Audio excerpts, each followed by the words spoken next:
Bismillah, alhamdulillah, wassalatu wassalamu ala rasulillah Sayyidina Muhammad bin Abdillah, la hawla wa la quwwata illa billah. Hadirin hadirat Bapak Ibu jamaah Masjid Bersama Khusus jamaah salat subuh dan beserta kuliah subuh. Hadirin karam wal muhtaram, Bapak Kiai Gus pimpinan pondok pesantren Darul Quran Ta'ala. Alhamdulillah kita semua pagi ini dalam keadaan sehat walafiat dan dapat melaksanakan kewajiban utama kita, salat subuh dan berjamaah, dilanjutkan dengan kuliah subuh yang pada pagi ini akan disampaikan oleh ustadz kita.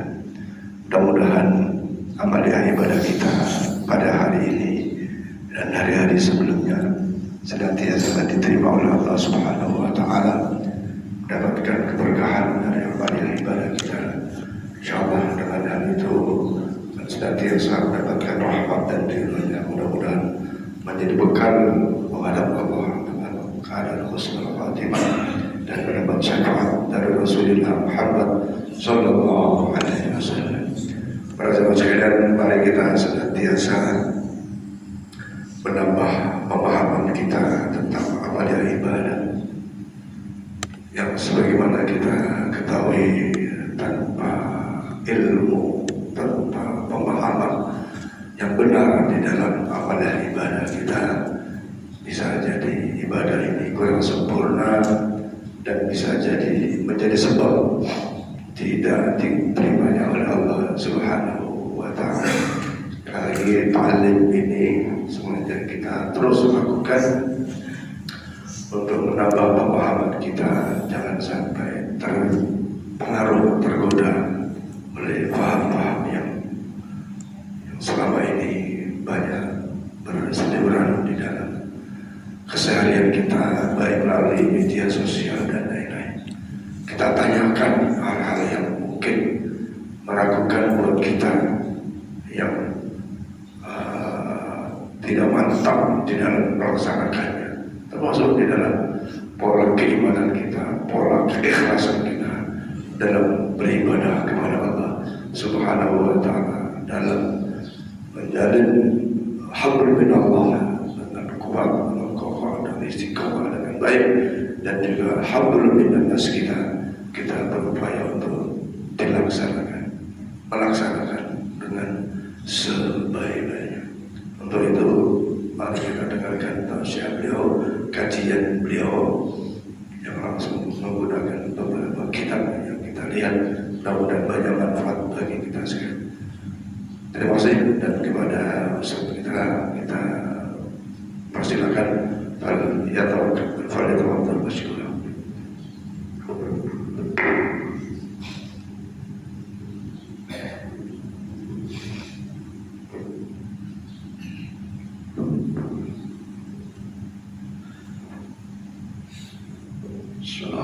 Assalamualaikum warahmatullahi ta'ala wabarakatuh.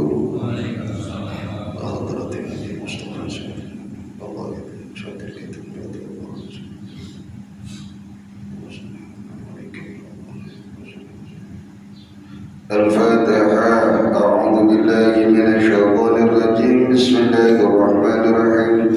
Alhamdulillahi rabbil alamin, arrahmanir rahim, maliki yaumiddin. Iyyaka na'budu wa iyyaka nasta'in. Ihdinas shiratal mustaqim, shiratal ladzina an'amta 'alaihim ghairil maghdubi 'alaihim waladdallin. Rabbighfirli wa liwalidayya warhamhuma kama rabbayani shaghira. Amin. Bismillahirrahmanirrahim. Ya man 'allama Ibrahim al-hikmata 'allimna. Allahumma 'allimna al-kitab wa qina al-'adab wal hisab. Rabbi shrah li sadri wa yassir li amri wahlul 'uqdatam min lisani yafqahu qawli. Amin.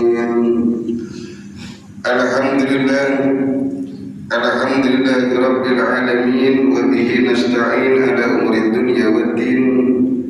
Allahumma salli wa sallim ala sayyidina Muhammadin Abil Qasimil Amin wa ala alihi wa sahbihi al-bayamin amma ba'du.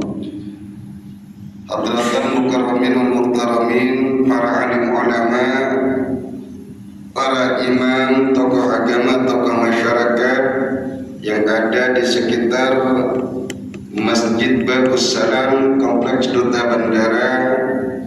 Tak lupa Pak Imam yang ada di samping kiri saya dengan Pak Haji Tahir, Pak Haji Farhan yang luar biasa semangat, senantiasa mengajak kita dalam kebaikan. Mudah-mudahan kita semua yang hadir, baik bapak-bapak dan ibu-ibu, dari awal sampai akhir, mudah-mudahan setiap detik kita di masjid ini dicatat pahala oleh Allah Subhanahu wa taala, dan mudah-mudahan kelak kita berada dalam naungan Allah, di mana ketika itu tak ada naungan lagi kecuali naungan Allah Subhanahu wa taala. Amin Allahumma amin. Pertama, alhamdulillah kita bersyukur kepada Allah Subhanahu wa taala yang mana pada pagi yang sangat luar biasa ini kita bisa duduk bermajlis di Masjid Bagus Salam, masjid kebanggaan kita dan panjenengan semua. Tidak ada lain tujuan kita ke masjid kecuali dalam rangka menunaikan perintah Allah, yakni salat subuh berjamaah. InsyaAllah setiap langkah kaki yang kita melangkah dari rumah kita ke masjid ini, selain salat berjamaah dan setelah itu kita sambung dengan kajian ilmu, kajian hadis, kajian fikih, maka insyaallah menjadi asbab diangkatnya derajat kita oleh Allah, dihapusnya keburukan kita oleh Allah, dan dicatatkan kebaikan bagi kita oleh Allah Subhanahu wa taala. Amin Allahumma amin. Kenapa demikian? Karena dalam sebuah hadis Rasulullah sallallahu alaihi wasallam bersabda, salasatul yudilluhumullahu yawmal qiyamah yawma la dhilla illa dhilluh. Ada 3 golongan nanti di hari kiamat akan berada di bawah naungan Allah Subhanahu wa taala, di mana di hari kiamat itu tak ada naungan lagi kecuali naungan Allah. Pertama, siapa mereka? Al-mutawaddi' 'alal makarih. Orang yang berwudu di waktu tak senang hati. Seperti apa contohnya? Subuh, di waktu gelap, di waktu dingin, kita berusaha melawan hawa nafsu kita, pergi ke WC, pergi ke jeding, pergi ke hammam, pergi ke tempat wudu, padahal dingin. Tapi kenapa kita memperjuangkan itu? Karena orang yang berwudu di waktu dingin menjadi salah satu asbab naungan Allah Subhanahu wa taala di hari kiamat. Mudah-mudahan kita termasuk di dalamnya. Amin. Kemudian yang kedua, yang insyaallah akan berada di naungan Allah di hari kiamat, di mana ketika itu tak ada naungan lagi kecuali naungan Allah. Al-mashi ilal masajid fi dhulam. Orang yang senantiasa berjalan pergi ke masjid, melangkahkan kakinya ke masjid di waktu gelapnya malam. Dan tepat subuh ini gelapnya malam, subuh, isya itu gelap malam. Selain berwudunya dingin, perginya ke masjid juga, melangkahkan kaki ke masjid pula, termasuk salah satu perkara yang menyebabkan nanti akan mendapatkan naungan Allah. Maka kata Nabi, basyiril masyayina ilal masajid fid dulam bin nurit tammi yaumal qiyamah. Berilah kabar gembira, kata Nabi, orang-orang yang berjalan ke masjid, melaksanakan ibadah ke masjid, melaksanakan salat berjamaah di masjid, melaksanakan majlis ilmu di masjid, berilah kabar gembira kepada mereka yang berjalan ke masjid di waktu gelap, dengan mendapatkan cahaya sempurna nanti di hari kiamat. Semoga kita termasuk di dalamnya. Amin Allahumma amin. Kemudian yang ketiga, kata Nabi, yang kelak akan mendapatkan naungan Allah, di mana ketika itu tak ada naungan lagi kecuali naungan Allah. Mut'iman ja'i', orang yang suka memberi makan kepada orang yang lapar.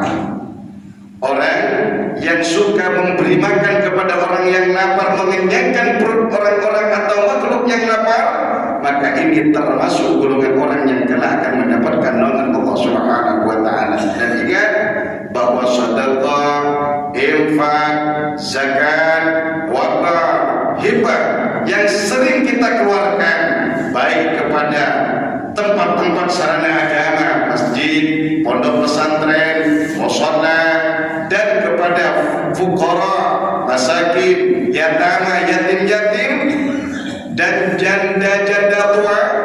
Lain beda dengan janda-janda muda. Maka mereka termasuk orang-orang yang sangat selain mendapatkan naungan Allah, maka mereka juga insya Allah termasuk orang yang dirindukan oleh surga. Kata Nabi, kullu mri'in fi dhilli sadaqati hatta yuqda bainan nas. Setiap orang kelak di padang mahsyar akan berada di bawah naungan payung sedekahnya hingga Allah Subhanahu wa taala memberi keputusan kepada manusia. Jadi sedekah, wakaf, infak yang pernah kita keluarkan karena Allah, maka nanti menjelma akan menjadi naungan kita di padang mahsyar. Mudah-mudahan sebesar apapun, sekecil apapun rupiah yang kita keluarkan di jalan Allah, mudah-mudahan kelak menjadi naungan di padang mahsyar. Amin Allahumma amin.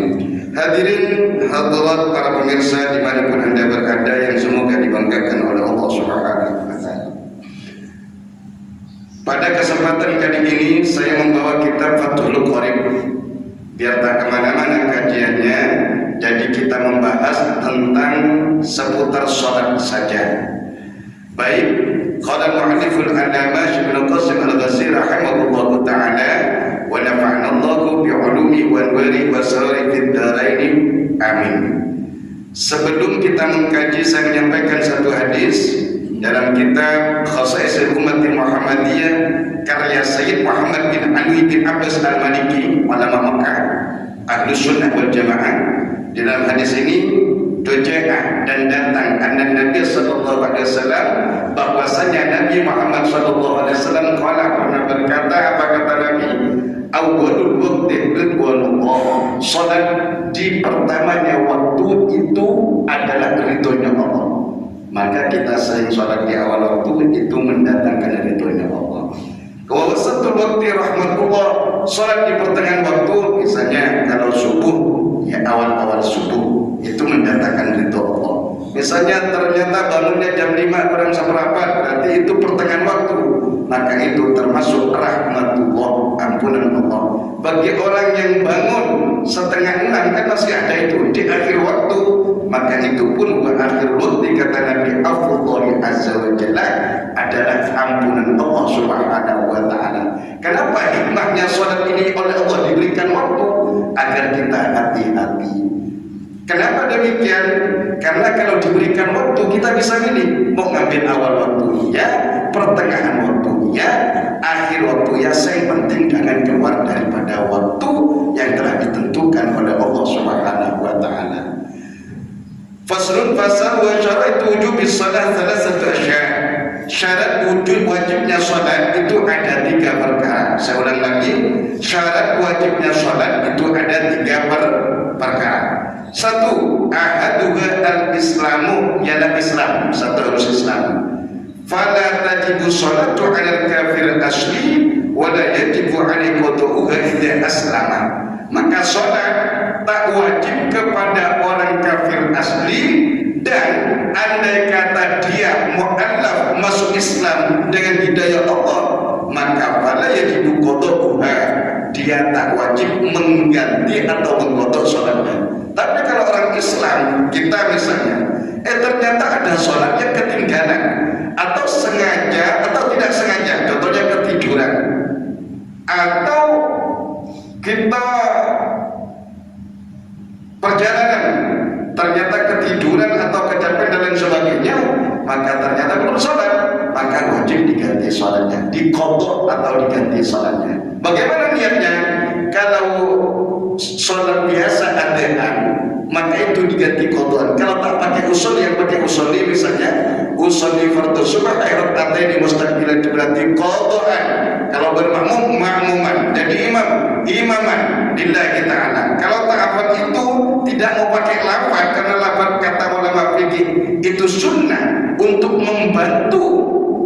kekhusyukan lidah ini digunakan untuk membantu kekhusyukan hati, maka yang tak pakai lafaz boleh tak apa-apa. Misalnya Allah langsung takbir Allah, tapi dalam hatinya loh, karena niat ini termasuk rukun daripada sholat atau rukun daripada ibadah yang lain. Kapan itu niat? Yaitu pertamanya perbuatan atau perbuatan sesuatu. Kalau sholat berarti takbiratul ihram. Allah, ketika Allah dalam hatinya, niat saya sholat subuh, gorokan menghadap kiblat bermakmum fardu karena Allah telah dalam hatinya. Niat. Kalau qadha, misalnya kesiangan subuhnya sampai jam 6 atau setengah 7 terbangun, apakah wajib qadha? Wajib ganti sholatnya. Kapan gantinya? Apakah nunggu subuh besok? Enggak. Langsung wudu, langsung qadha. Karena mengganti sholat ini tidak harus di waktu sholat. Misalnya subuh, jangan subuh bukan hanya bisa diganti di waktu subuh itu, jangan nunggu besok malam lagi, subuh besok malam, langsung seketika itu qadha. Kalau memang itu sengaja ditinggalkannya, maka dia wajib mengqadha secara segera. Tapi kalau dia tak sengaja meninggalkan sholat tersebut, maka sunnah untuk menyegerakan mengganti atau mengqadha sholatnya. Oh, nanti mau gantinya di waktu duhur. Misalnya ada orang meninggalkan sholat subuh, tiba-tiba qadhanya di waktu duhur, boleh? Boleh. Oh, qadha duhur di waktu asar, tak bangun. Misalnya kesiangan, waktu asar, waktu jam 11 tidur, ternyata tak bangun. Biasanya bangun jam 2, ternyata sampai jam 3 waktu asar tak bangun. Maka qadha langsung asarnya, duhurnya. Kapan? Apakah sholat asar dulu atau qadha dulu? Tergantung. Kalau sholat di masjid, misalnya berjamaah, ternyata di masjid sudah takbir, udah takbir asar, ikut asar dulu. Setelah takbir asar, ganti sholatnya. Jangan sholat dulu, ganti sholatnya. Nanti setelah sholat asar silakan sampai sholat ba'diyah atau qobliyah. Duhur silakan. Misalnya masih panjang waktu asarnya, masih nunggu imam, dan qadha asarnya dulu, qadha duhurnya dulu, baru sholat sunnah qobliyah asar. Setelah itu baru asar dengan imam yang ada di masjid-masjid atau musola-musola yang kita sholat waktu itu. Yang artinya orang kafir jika dia masuk Islam, maka dia tak wajib menggantinya. Cuma kita sebagai orang mukmin jika meninggalkan sholat, maka wajib mengganti atau mengqadha sholat tersebut. Kalau tidak diganti, maka kita punya hutang. Loh, bagaimana dengan orang yang sakit? Misalnya orang sakit parah. Kalau sakit kan dalam kita, kalau tak bisa berdiri, sholatnya duduk. Tak bisa duduk, tidur miring, tidur terlentang. Tak bisa tidur terlentang, sholat tidur. Kemudian sholat pakai gerakan tangan, pakai gerakan mata, pakai gerakan hati. Kalau tak bisa pakai gerakan hati, berarti disolati itu. Artinya kalau kita misalnya kejadian di rumah sakit, mau sholat tak bisa apa-apa, najis semuanya. Bagaimana? Maka sholatnya namanya sholat dihormati bakti. Sholat nanti ketika sembuh qadha ganti. Misalnya wafat kejadian, misalnya langsung wafat, sementara punya hutang sholat, maka ada perbedaan. Maka ada dua ulama perbedaan ini diterangkan dalam kitab Fathul Mu'in. Dalam kitab Fathul Mu'in, bagaimana caranya? Kalau ada orang wafat punya hutang sholat, ternyata dia sakit 7 hari, kan punya hutang 7 hari sholatnya. Maka ada dua perbedaan pendapat. Satu, wajib diqadhakan oleh ahli warisnya, digantikan. Yang kedua, dan ini dilakukan oleh Imam Subki, sama dengan puasa Ramadan, punya hutang ternyata mati, digantikan puasa Ramadannya. Niatnya bagaimana? Yang saya misalnya usolli fardhu dhuhri 4 rakaatin qadhaan an sholati fulan bin fulan. Atau kalau tak apa, niat saya sholat duhur menggantikan sholatnya fulan bin fulan, fardukan Allah Ta'ala. Misalnya 7 hari dia tak sholat, udah ngambil 7 orang sholat duhur berjamaah ketika itu 7 orang, 1 imam dan 6-nya makmum, berarti sudah 7 kali. Asarnya begitu langsung duhur, asar, maghrib, isya, subuh seketika itu boleh. Oh, ada pendapat ulama yang lain bagaimana? Dibayarkan fidyah likulli salatin muddun. dibayarkan fidyah setiap satu kali sholat itu satu mud. Satu mud itu berapa? Satu mud itu kalau dalam kamus Munawwir 6 on setengah. Cuma ambilkan karena beda pendapat ulama tentang mud, maka ambilkan yang lebih hati-hati 8 on. Setiap satu sholat 8 on. Sama dengan puasa. Setiap sholat 8 on, setiap puasa 8 on, setiap puasa 8 on. Misalnya punya hutang puasa, yang ibu-ibu biasanya kan tak puasa kalau apa itu namanya itu hamil, kan boleh meninggalkan puasa Ramadan atau menyusui, khawatir ke anak atau janin yang sedang disusui, maka dia meninggalkan puasa. Tapi setelah Ramadan ada 2 kewajibannya. Satu, dibayarkan fidyah oleh suaminya, karena suaminya yang menghamilinya, maka dibayarkan fidyah oleh suaminya.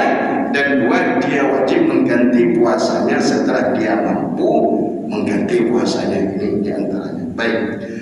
Wa ammal murtaddu, dan adapun orang murtad naudzubillah min dzalik, fatajibu alaihi salatu wa qada'uha in 'ada ila Islam.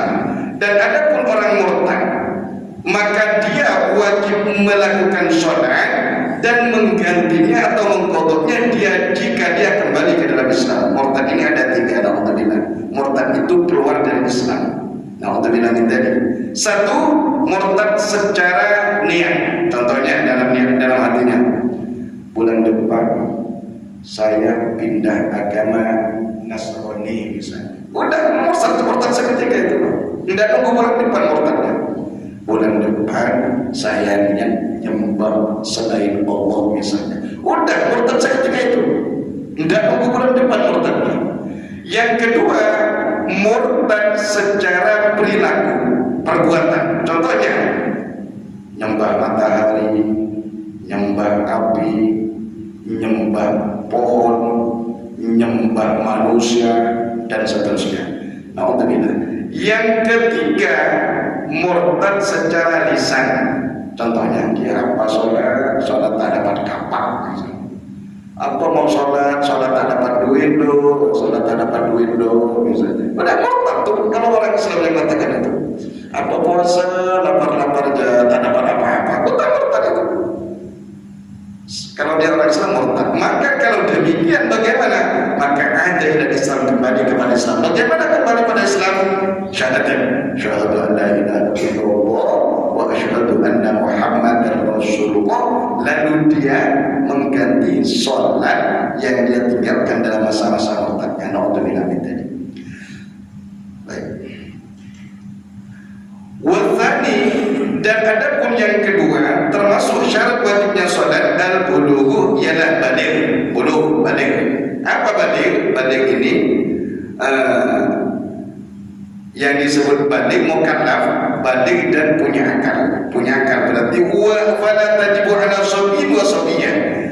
Salat itu tak wajib kepada anak kecil, baik laki-laki atau perempuan. Anak kecil yang berumur di bawah 7 tahun tak wajib untuk salat. Tapi kalau sudah 7 tahun, walakin yu'maroni biha ba'da sab'i sinin in hasalat tamyizu biha. Tapi kalau anak kita sudah umur 7 tahun, perintah salat. Anak ini perintah Nabi, murusi biadakum bis salat wa hum abna'u sab'in. Perintahkan anak-anak kalian dengan melakukan salat dikala mereka sudah berumur 7 tahun. Perintahkan salatnya. Belikan mukena, kalau perempuan belikan mukena. Kan sholat kena kita diberikan mukena baru tuh sholat biasanya. Mukenanya hilang tak sholat lagi biasanya. Anak-anak, kemudian yang laki-laki belikan 2, belikan songkok baru. Nanti senang itu umur 7 tahun, umur 6 tahun ajari. Kalau mereka sholat dan ternyata itu jadi pendidikan awal, maka kita orang tua luar biasa. Kemudian wa illa fabada wa yudrabani ala tarkiha ba'da kamali 10 sinin. Wa illa fabad tamyizi, jika dia di umur 7 tahun itu belum pintar, belum cerdas, belum bisa cebok sendiri, belum bisa makan sendiri, maka setelah dia pintar baru sunnah untuk diperintahkan untuk sholat. Wa yudrabani ala tarkiha ba'da kamali 10 sinin. Dan anak jika berumur 10 tahun dia tak sholat, maka sunnah untuk dipukul perasaannya. Nah, sholat perintah Allah. Tapi jangan kata ulama, jangan pukulan yang melukai atau sangat menyakiti, jangan.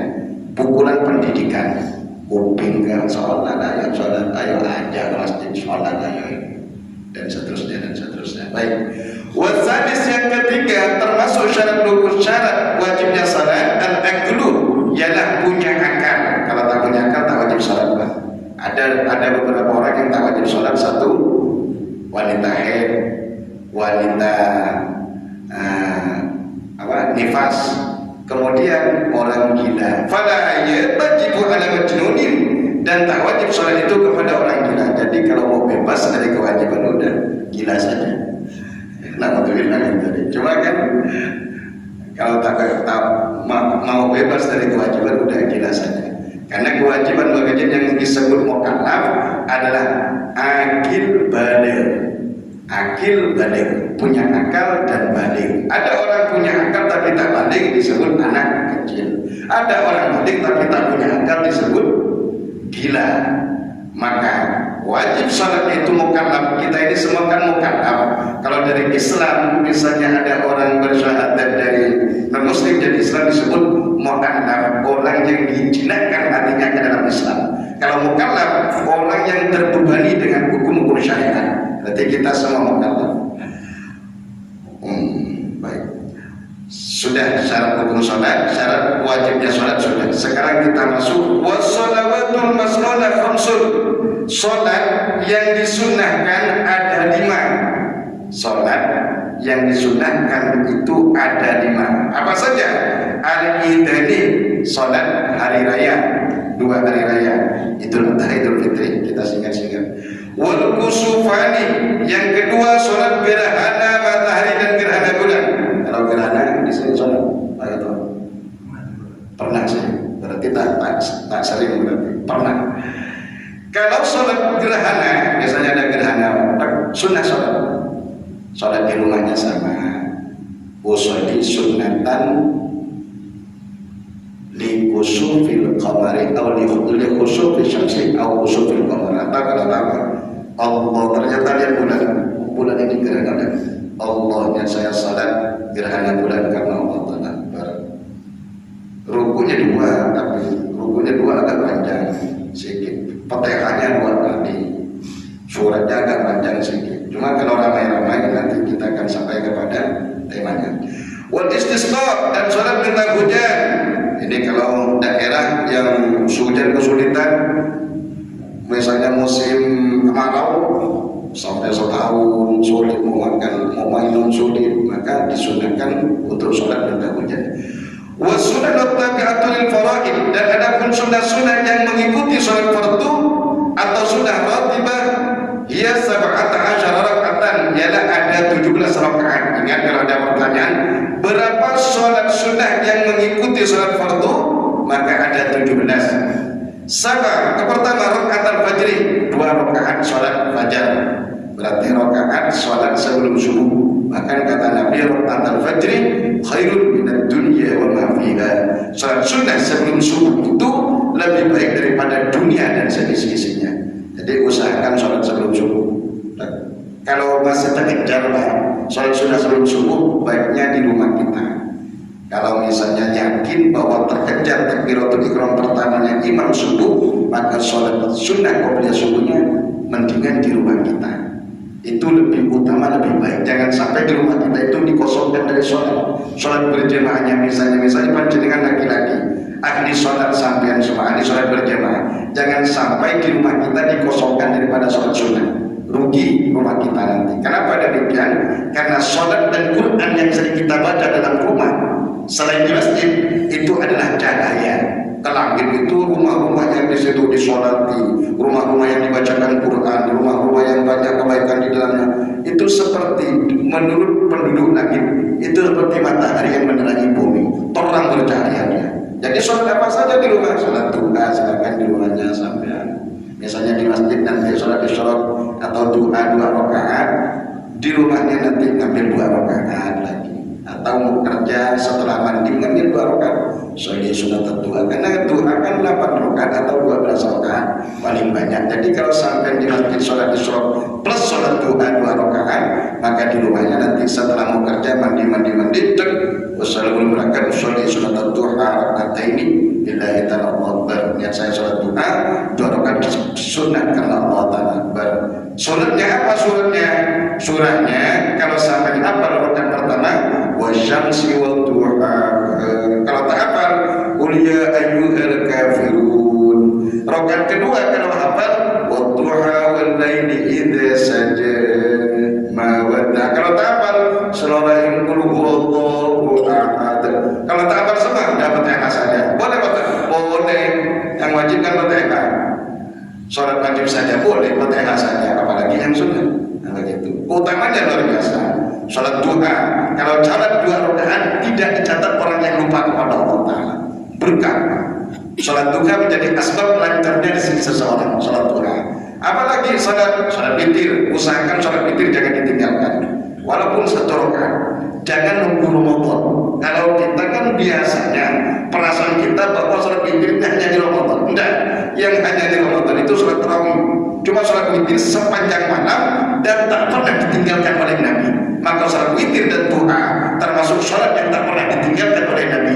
Maka dia termasuk sunnah muakkadah, sunnah yang dikokohkan, yang hampir menggapai puncaknya ibadah wajib. Maka witir setelah sampai sholat isya, sholat ba'diyah isya, kalau sholat ba'diyah isya masih sempat. Setelah itu sholat witir 3 atau 1 rakaat, atau mampu ngambil 5, atau mampu ngambil 7, mampu pula ngambil 9, mampu lagi ngambil 11, tapi jangan 13. Karena witir paling banyak 11, paling sempurnanya sedikit 3, dan paling sedikit 1. Bisa langsung yang 3 ini langsung 3 rakaat sama langsung. Soalnya sudah terwitri, 3 rakaat lillahi ta'ala Allah. Dan saya sholat witir 3 rakaat karena Allah Ta'ala. Fatihah, setelah Fatihah rakaat pertama baca sabah hasbah rabbikal a'la. Tak hafal surah-surah yang sampai 8. Rakaat kedua qul ya ayyuhal kafirun. Tak hafal surah-surah yang sampai 8. Rakaat ketiga qul huwa falaq an-nas qul huwallahu ahad qul a'udzu bil falaq qul a'udzu bin nas. Sama dengan dari Ramadan. Tak hafal ya Fatihah saja terserah. Kamu tak hafal semua sih. Apa suruh tangan dulu. Jadi tak hafal semua. Sholat witir ini termasuk sholat yang tak pernah ditinggalkan oleh Nabi. Oh, di masjid tak mau sholat di rumahnya. Mau tidur sampai sholat di sana kan? Sholat witir rakaatan lillahi ta'ala. Dan sholat witir serakaat karena Allah Ta'ala. Innallaha witrun yuhibbul witra. Allah Ta'ala zat yang maha ganjil dan Allah suka yang ganjil-ganjil. Fa'tiru ya ahlul Qur'an. Maka sholat witirlah engkau orang-orang yang diturunkan Al-Quran kepada kalian, kata Nabi. Senang, artinya kata ulama, kalau kita sholat witir Allah tuh senang. Allah tuh senang. Kenapa? Innallaha witrun, berdasarkan di sini maka ada ulama itu. Ustaz, katanya sholat witir itu yang bagus di akhir malam bagi orang yang di melek malam. Kalau kita bagi yang malam malam, udah awal sholat awal waktu saja. Dan setelah isya takut ketiduran, maka witir saja. Kalau misalnya kita biasa bangun, misalnya yang bapak-bapak luar biasa jam 4 bangun, udah sholat witir itu masih ada. Artinya kalau sampai tak bisa khawatir keluar waktu dari sholat tahajud, langsung sholat witir. Witirnya disebut tahajud karena tahajud adalah sholat setelah tidur. Bagi orang yang malas, misalnya malas capek, sholat 1 rakaat saja, maka sholat 2 rakaat atau 3 rakaat saja setelah tidur. Maka dia sholat witir plus sholat tahajud namanya. Dan ini yang baik. Dan ini pernah dilakukan sholat witir di awal malam. Ini dilakukan oleh Sayyidina Umar bin Khattab radhiyallahu anhu. Kan ada contohnya. Sholat witir di akhir malam ini dilakukan oleh Sayyidina Ali, Sayyidina Utsman, Sayyidina Umar bin Khattab radhiyallahu anhu. Dan sholat witir di awal malam dilakukan oleh Sayyidina Abu Bakar Siddiq. Sholat witir di akhir malam dilakukan oleh Sayyidina Umar. Fatarafa ila Nabi. Maka dua-duanya sama-sama melapor kepada Nabi. Maka kata Nabi apa? Apakah Nabi larang? Nah, saking bijaksananya Nabi, apa kata Nabi? Hada akhadha bil azmi wa hada akhadha bil duwa. Abu Bakar ini sholat witir di awal malam karena dia khawatir nanti takut ketiduran, sehingga dia tak sholat, akhirnya dia Rasulullah. Dan Sayyidina Umar sholat witir di akhir malam karena Sayyidina Umar ini kuat untuk melek malam nanti. Akhirnya dia sholat witir di akhir malam. Ini ada contohnya semua. Jadi tinggal kita yang mengamalkannya. Mudah-mudahan bisa mengamalkan. Kemudian berdoa qabla zuhri dan 4 rakaat sunnah sebelum zuhur. Jadi sebelum zuhur itu ngambil 2 sama, ngambil 4 sama. Jadi sholat sunnah sebelum zuhur itu 4 rakaat. Langsung sekaligus sama. Sholat subuh misalnya usul sunatan qabliyat zuhri 4 rakaatin sama. Ngambil 4 rakaat sama, ngambil 2 sunnah sama. Cuma yang lebih utama yang 2.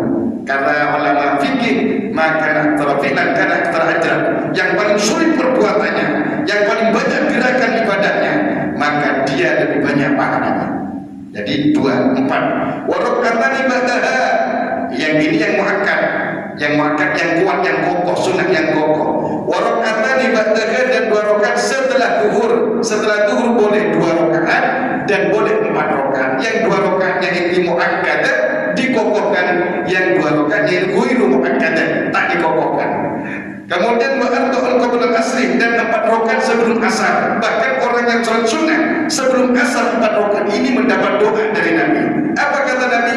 Rahimallahu ra'an shalla qabla asri 4. Kata Nabi, semoga Allah menyayangi orang yang sholat sunnah 4 rakaat sebelum asar. Berarti sehingga dengan hadis ini, hadis doa Nabi ini, sholat sunnah sebelum asar disebut muakkadah, sholat sunnah yang dikokohkan. Sholat sunnah 4 rakaat, 2 atau langsung 4, karena itu luar biasa pahalanya. Kemudian 2 rakaat ba'da maghribi dan 2 rakaat setelah salat maghrib. 2 rakaat salat maghrib. Kalau sampai bisa tambah setelah maghrib ini qabli ba'diyah maghrib, kemudian tambah sholat subutul iman, sholat untuk menetapkan iman. Sholat sunatan disubutul iman rakaatain lillahi ta'ala. Dan saya sholat sunnah subutul iman, menetapkan iman, sunnah karena Allah Ta'ala. Kalau ada kemudian apakah ada sholat sunnah sebelum maghrib? Kan masuk itu. Terus ada masih lama, komat. Kalau di masjid sini kan ada tak-taknya itu. Apa itu namanya? Menitan itu tak-tak. Berarti kalau masih lama kurang 5 menit tidak apa-apa. Sholat sunnah tahiyatul masjid atau sholat sunnah qabliyah maghrib boleh. Karena itu tidak dikokohkan dan tidak dilarang, juga tidak dianjurkan. Berarti termasuk sunnah takriyah. Kalau ada perbuatan tak pernah dilarang oleh Nabi dan tak pernah diperintahkan oleh Nabi, tapi sahabat melakukan di zamannya Nabi, maka disebut sunnah takriyah, sunnah yang ditetapkan oleh Nabi. Berarti sampai masuk ternyata sholat maghrib masih lama, sholat tidak apa-apa. Sholat sunatan qabliyah tadi maghrib rakaat yang lain boleh. Kalau sudah komat kurang semenit, tak usah sholat. Kasihan imam, kasihan makmumnya, imamnya yang nunggu. Berarti bagaimana? Tak usah sholat, berarti sampai baca, masuk masjid baca Subhanallah, Alhamdulillah, wa la ilaha illallah, wallahu akbar 4 kali. 4 kali. Itu namanya al-baqiyatus sholihah, amalan-amalan sisa-sisa yang kebaikan-kebaikan itu 4 kali. Itu gantinya sholat sunnah yang ada alasan sholat sunnah. Sampai jam berapa? 5.48. Orang berapa menit? 10. Oh, sampai syukur. Baik, saya selesaikan ya. Kemudian wasana sumbat dan isya'i dan 3 rakaat setelah isya. Apa saja kalau setelah isya 3 rakaat? Yutir wahidatan minhunna. Tadi yang kita bahas. Jadi ba'diyah isya 2 rakaat itu yang muakkadah. Sebelum isya 2 rakaat ghairu muakkadah. Artinya sunat sunnah yang tidak dikokohkan sebelum isya 2 rakaat. Setelah isya 2 rakaat dan disempurnakan sholat witir 1 rakaat. Toh kalau sampean dan kita mampu ba'diyah isya 2, kemudian sholat witirnya 3, 2, 2, 1 atau 2 langsung 1. 2-nya ini ba'diyah, 1-nya witir. Yang 2, 2, 1, 2-nya ba'diyah, 2-nya witir, 1-nya yang witirkan. Kalau mampu, kalau tak mampu, kalau tak mampu dan ngambil witirnya saja. Oh, mana saya dan ngambil witirnya saja. Dan ini bahkan kalau sholat sunnah ini, kalau sampai kita malas untuk sholat berdiri, kalau sholat sunnah walaupun kita bisa sholat berdiri, boleh sholat duduk. Misalnya sampai oh subuh malas mau gerak, tapi kalau duduk sempat. Ini contohnya. Nah, saya contohkan. Sholat duduk. Kalau bisa begini. Kalau kena bisulan kakinya, kena bisul, berarti bersilah.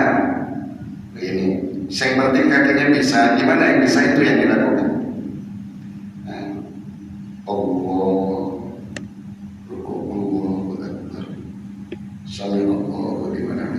Allahu Akbar, sudah luar biasa. Allahu Akbar, Rabbi firli warhamni. Allahu Akbar, Allahu Akbar. Ini sholat duduk.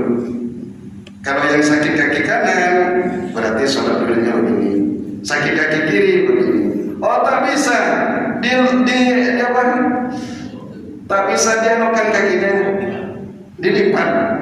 Berarti sholat begini, Pak. Misalnya, naudzubillah. Penyakit apa yang tak bisa lain.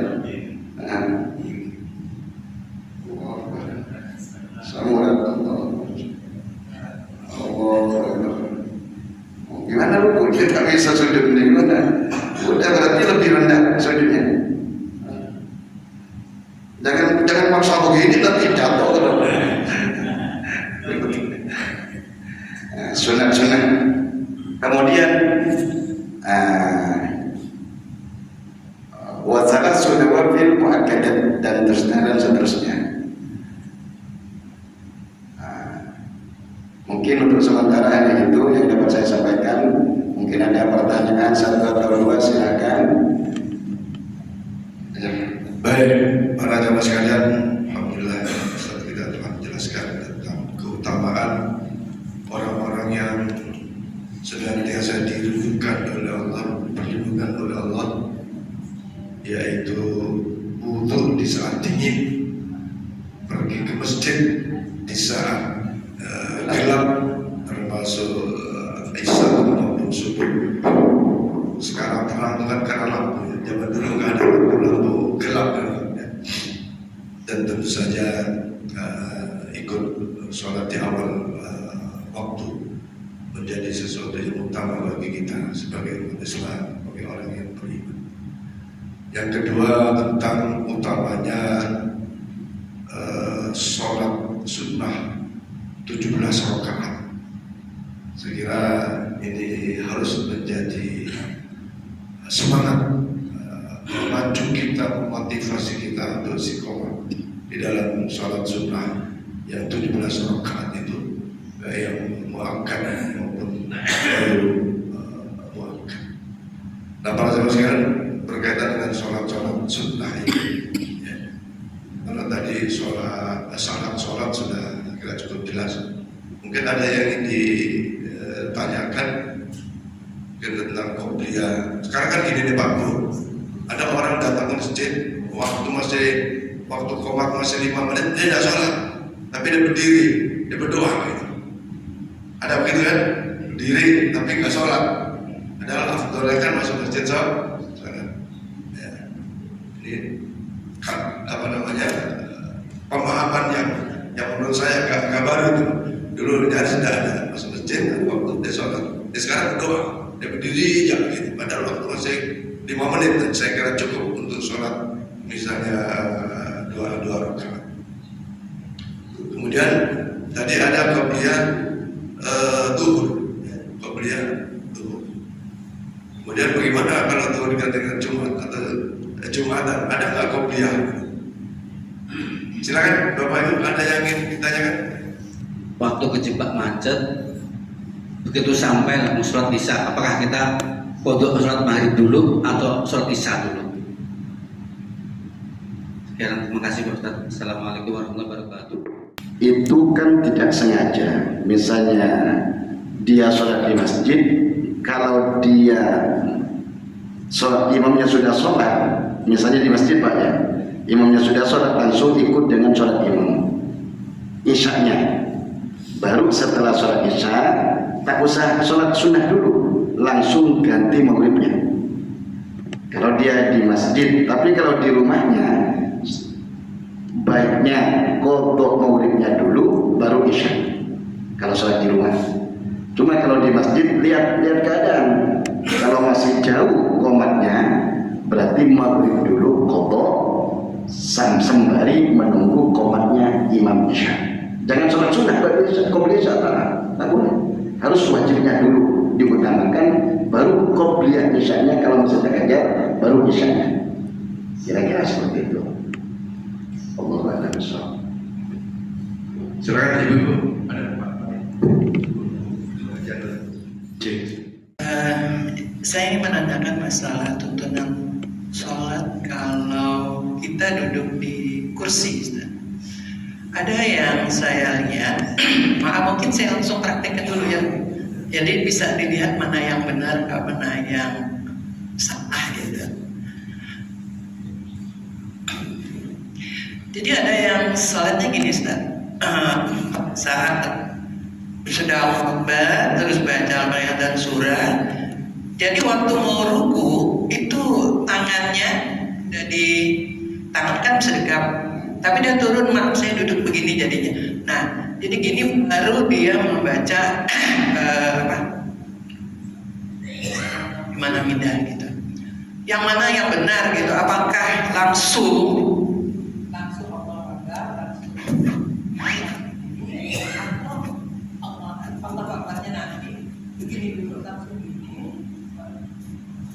jadi yang mana yang benar gitu?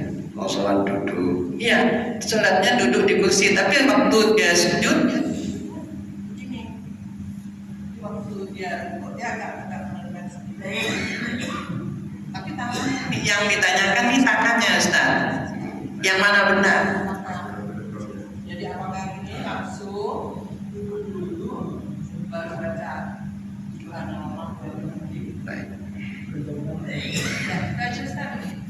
mudah-mudahan jelas apa yang saya praktekkan tadi. Takbir itu masih bisa berdiri, maka takbiratul ihramnya itu harus ketika berdiri. Allahu Akbar. Kalau sholat duduk ya Allahu Akbar baru duduk. Berarti dia bisa berdiri ketika takbiratul ihram, karena dia tak bisa duduk lama, Pak. Misalnya saya praktekkan kata ibu tadi. Apakah duduk baru takbiratul ihram atau takbiratul ihramnya berdiri? Maka syaratnya takbiratul ihram itu harus ketika berdiri. Kalau dia mampu berdiri ketika takbiratul ihram, berarti takbiratul ihramnya harus berdiri baru duduk. Karena tak mampu berdiri lama karena penyakit, berarti langsung duduk. Misalnya aku sholli fardhu subhi raka'ataini, Allah, kata bisa duduk lama baru Bismillahirrahmanirrahim walhamdulillah dan seterusnya.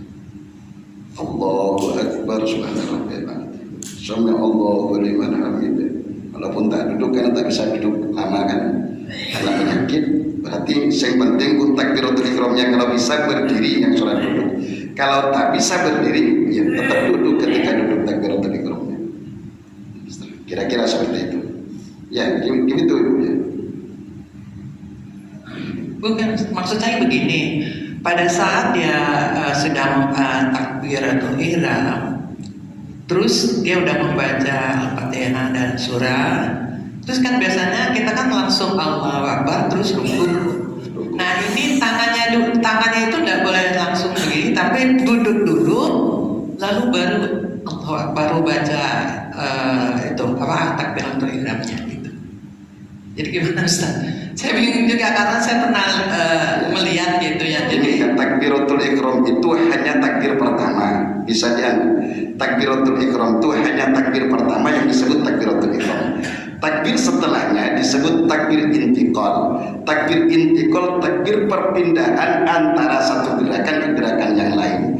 Takbir intiqal yang angkat tangannya ini sunnah hayat. Andai kata ada orang tak pernah angkat tangan sholat misalnya, Allahu Akbar langsung begini, apakah sah? Sah. Itu sunnah. Artinya kalau walaupun dia tak angkat tangan, tetap sholatnya dianggap sah. Cuma yang betul bagaimana menurut ibu seperti itu. Allah bertakbiratul ihram, ketika mau ruku, Allahu Akbar. Dia yang duduk, yang sholat berdiri saja ketika ruku tak disunahkan untuk mengangkat tangan, apalagi yang duduk. Jadi mengangkat tangan itu tak sunnah. Artinya ketika Allahu Akbar langsung saja, jangan Allahu Akbar. Nah, karena ada beberapa tempat yang disunahkan untuk mengangkat tangan, di antaranya takbiratul ihram, kemudian ketika bangun daripada sujud. Kalau dia ketika ruku tak disunahkan untuk mengangkat tangan. Seperti itu kira-kira. Terima kasih Pak. Baik, sama-sama. Sudah. Baik, para jamaah, sebelah sini dah. Saya kira waktu sudah tiba, dan sekali lagi mudah-mudahan apa yang Pak Ustadz sampaikan bisa dapat dipahami, dan pertanyaan Ibu Haja dijawab dengan cukup jelas, mudah-mudahan juga bisa dipahami. Yang penting bahwa kalaulah sholat wajib itu bisa berdiri, maka berdirilah, apalagi saat takbiratul ihram. Kalau tak bisa berdiri, ya duduk, ya, dan seterusnya.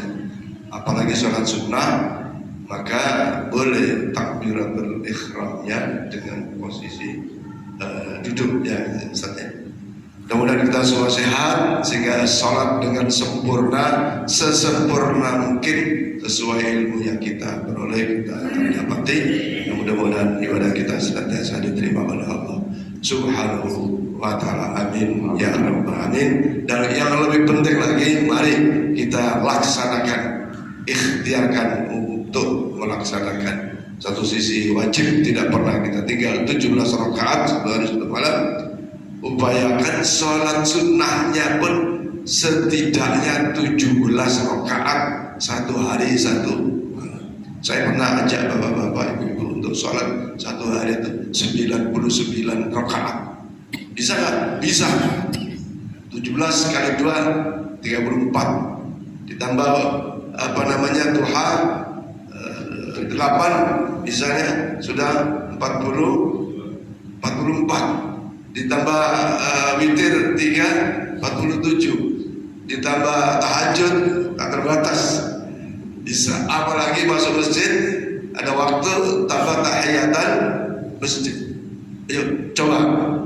Ayo kita coba sholat satu hari 99 rakaat, insya Allah bisa kalau mau. Apalagi yang tidak ekstra sibuk, yang sibuk pun sebenarnya kalau mau pasti bisa. Saya kira demikian. Kemudian tambah hari, tambah banyak bekal kita untuk menghadap Allah Subhanahu wa ta'ala, dan amal kita mendapatkan rahmat dan ridha. Amin ya rabbal alamin. Mari kita tutup dengan doa. Bismillahirrahmanirrahim. Allahumma anfa'na, Allahumma shalli ala sayyidina rabbil alamin. Allahumma anfa'na bima 'allamtana wa 'allimna ma yanfa'una warzuqna ilman alladhi yanfa'una. Alhamdulillah ala kulli halin wa na'udzubika min ahwali ahli nar. Semuanya subhanakallahumma wa bihamdika asyhadu an la ilaha illa anta nastaghfiruka wa natubu ilaik. Wa sallallahu ala sayyidina Muhammadin wa ala alihi washabbihi wasallam. Walhamdulillahi rabbil alamin. Wassalamualaikum warahmatullahi taala wabarakatuh. Waalaikumsalam warahmatullahi wabarakatuh. Sallallahu ala Muhammad sallallahu alaihi wasallam. Sallallahu ala Muhammad sallallahu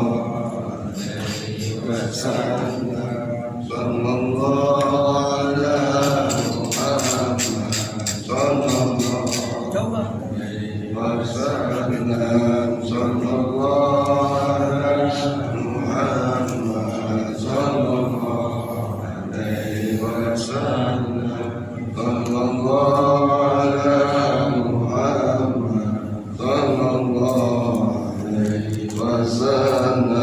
sallallahu alaihi wasallam. Ya Rabbi salli alaihi wasallam.